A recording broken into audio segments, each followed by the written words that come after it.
that the Yanks are coming, the Yanks are coming, the drums rum-tumming. I watched this video about 1,000 times and I still have no idea what he's doing. All I'm gonna say is that this guy would have been the most annoying neighbor. Just waking up every morning at 5 o'clock, taking a long-ass stick and pushing it against your window. I mean, I think I would lose my mind and jump out the window on top of him and break his stick. Anyway, World War I has ended, so the French are no longer wearing red pants. Germany surrendered on November 11th. We all know that. It was Veterans Day in America. The women in the factories that were working in the factories during World War I will be going back to the homes, kind of like what happened in the 50s, even though this was just before. But now, since the war's over, it's time to party!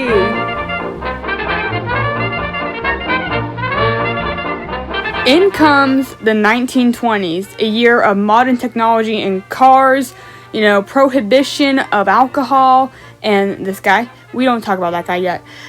So basically, the 1920s was a huge year. It was basically a huge-ass party.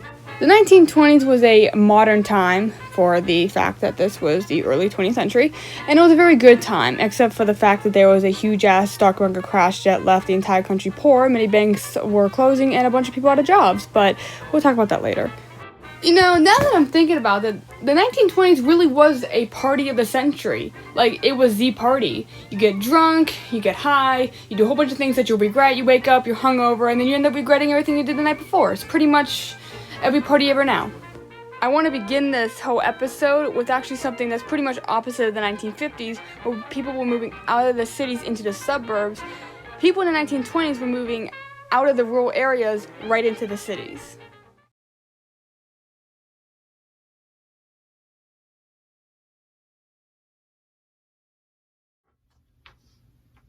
Hey, where the hell do you think you're going? I'm off to the big city. That's where I'm going. What about your chores here? What are you gonna do about them in New York City? Well, that's your problem now. I'm gonna go drink it up in New York. It's 1921. Alcohol is illegal. Not if you have friends. With the movement from rural areas to urban areas, cities became the hotspot of the 1920s. They were full of people, full of activity, full of bars, shops. Another big reason for the move to the cities was the demands of the industrial growth. Consequently, because of that, people would move in search of jobs and industries. And with that, it would mean more and more people would move into the cities. Another big movement was the Great Migration, which is when millions of African American citizens moved up to the cities, the Midwest, and more urban areas of America.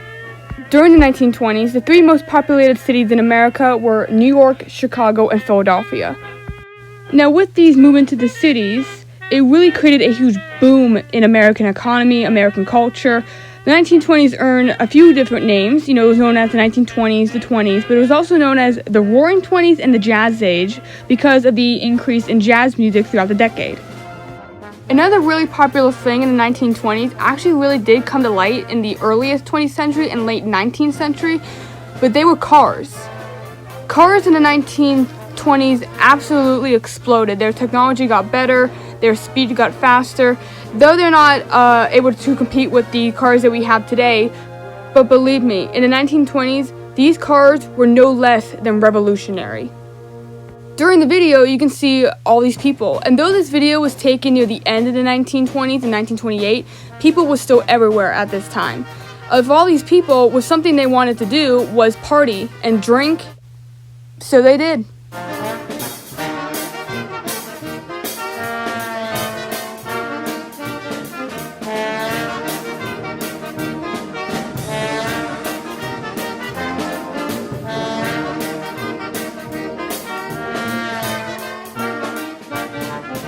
In those last clips, that was part of the whole prohibition of alcohol type thing, which we'll get to its own episode.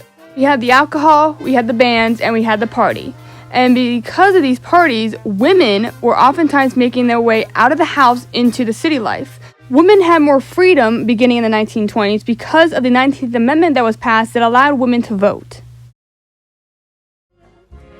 During the First World War, many women took over men's jobs in the factories, and when the war ended, women were not exactly thrilled about returning home.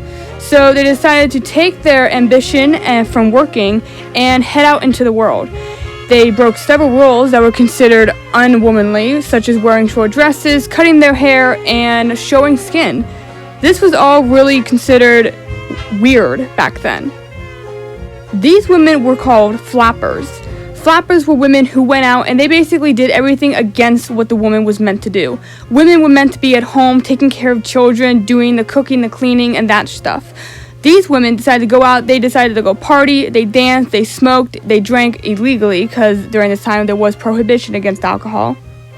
The women's suffrage movement lasted really from the late 19th century to the early 20th century, and this is where women would march, demanding equal rights. And one thing that they wanted more than anything was the right to vote. They wanted to be able to be part of the conversation that was America. And their suffrage was finally heard because on August 18th, 1920, America passed the amendment that would allow women to vote. This year, in 2020, was the 100th year anniversary of this moment where America gave women the right to vote. For centuries, women were seen as property to men. But now, with the 19th Amendment being passed, this is just the first step in equality for women. Throughout the 1900s, women's equality would move forward, though it is not fully done yet. Even into the 21st century, women's equality has made a huge change throughout history. The women's fight for equality may not be done, but the women's fight for equality is heard.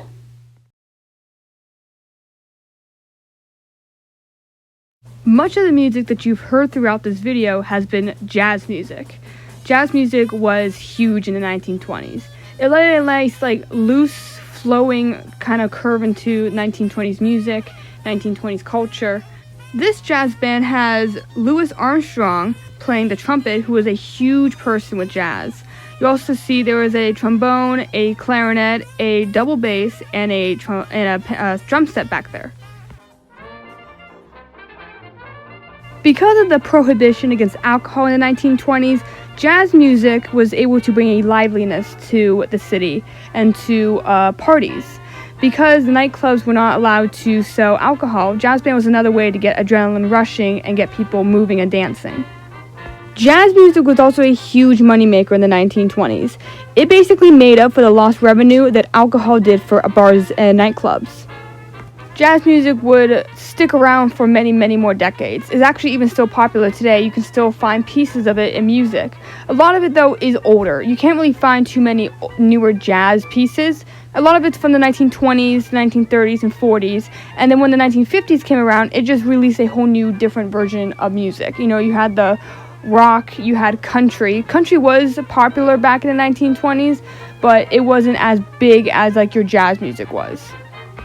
The 1920s jazz also brought a different speed to dancing and a different speed to the whole music. Because before the 1920s jazz really hit up, it was more classical and marches that really stuck home with people of the 19th century. Jazz music could be heard anywhere in the 1920s. You could hear it live in cities and bars and stuff, or because the invention of the radio came in the 1920s, you could have heard recordings of it. Now, a lot of your jazz music came from the East Coast and the southern area, like the Gulf of Mexico, more so just because that was really the more populated area in the 1920s. The East Coast and the southern area. The southern area was more popular maybe for other reasons, not too much of your jazz culture and stuff, but the East Coast was mostly known for its populated cities and its jazz and its bars and stuff. The West Coast was known for more of its beaches, and though it was populated, it wasn't nearly as populated as the East. In this video, you heard me talk a lot about prohibition. The elimination of alcohol, the banning of liquor, however you want to put it, which grew from another huge event in the 1920s. Crime was also on a rise in America. When crime rose to unprecedented numbers throughout cities, something needed to be blamed for it. The blame was put on alcohol. This led to prohibition against alcohol that moved through the 20s and into the Great Depression.